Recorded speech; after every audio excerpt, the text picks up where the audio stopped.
गेजेर जनाय बैसागु फोरबो आफादनि बानजायनायाव खुंगा 19थि बैसागु फोरबो फालिदों। गेजेर जनाय दखरानि गासै माहारियारि आफादनि हेफाजाबाव गेजेर जनाय हालामनि सियालमारि गेलेग्रा फोथाराव 5 आरो 6 मे साननैनि मेहेरगोनां हाबाफारिजों रंजालि बैसागु फोरबोखौ बिदाय होनो गाजा गोमजायै खुंगा 19थि बैसागु फोरबो खुंफुंदों। बेनिनो दिनै गिबि साननि हाबाफारि बायदियै फारियै जायगा फोसाबनाय, हारिमुनि गोथार फिरफिला बिरहोनाय बायदि हाबाफारिया जानानै थाङो। आरो फिरफिलाखौ बिरहोयो गेजेर जनाय बैसागु फोरबो आफादनि आफादगिरि मन्टु बर' बिथाङा। बेजों लोगोसे मुंख्लं खोरोमदाव बसुमतारीनि गाहाय सायनासालिखौ बेखेवनानै होयो जनाय जिल्ला जिएनएसएमनि आफादगिरि हेमकान्त दैमारी बिथाङा। आरो गासै गेलेनाय बादायलायनाय हाबाफारिखौ बेखेवनानै होयो जनाय आइटिडिपिनि मासिगिरि फैलाव मोसाहारि बिथाङा। बेनि अनगायैबो बे खुंगा 19थि बैसागु फोरबो फालिनाय हाबाफारियाव देग्लाय बोसोरनि एसएसएलसि आरो एचएस आनजादाव बर' बिजोंजों फरायनानै सेथि मासियाव उथ्रिसारनो हानाय फरायसाफोरनो मान बावनाय हाबाफारिबो लानाय जादों।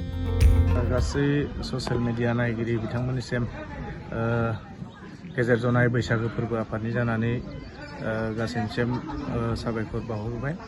दा दिनै जोङो गेजेर जनाय बैसागु फोरबो आफाद हिसाबै जोङो साननैनि हाबाफारिजों जोङो सियालमारि गेलेग्रा फोथाराव साननैनि हाबाफारिजों बैसागु बिदाय फोरबोखौ जों खुंनो आखायाव लादों। दा दिनै बिनिनो गिबि सान हिसाबै जोंहा हाबाफारि जोङो फुंनि फ्रायनो हाबाफारि लानानै जोङो जायगा फोसाबनायनि उनाव जोङो आफादनि फिरफिला बिरहोनाय, आफादनि फिरफिला बिरहोखांनायनि उनाव जोङो जोंनि गाहाय सायनासालि बेखेवनाय हाबाफारि दं। बेयाव जोङो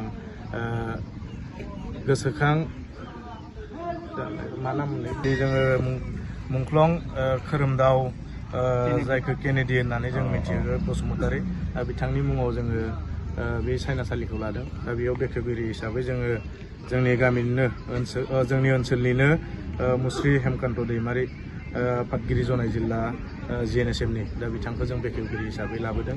दा बिनि उनावनो बेखौ बेखेवखांनायनि उनाव जोंहा गेलेमु आयदानि जि हाबाफारिफोर दं दा बेखौ बेखेवनाय हाबाफारि जोङो बेखौ आलासि महरै लाबोदों। जों धेमाजि जिल्ला दुलाराय बर' फरायसा आफादनि सोलोंथाइ नेहाथारि मानगोनां मुस्रि मोजां गसाइ नार्जारी बिथांखौ जोङो हांख्रायनानै लाबोदों।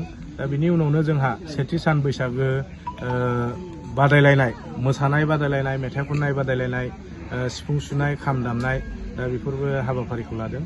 दा जोङो बेखिनि हाबाफारिखौ लानानै दिनैनि जि सेथि सान बैसागो बिदाय बादायलायनाय हाबाफारिखौ जों बेखिनिखौ लादों आरो बे हाबाफारि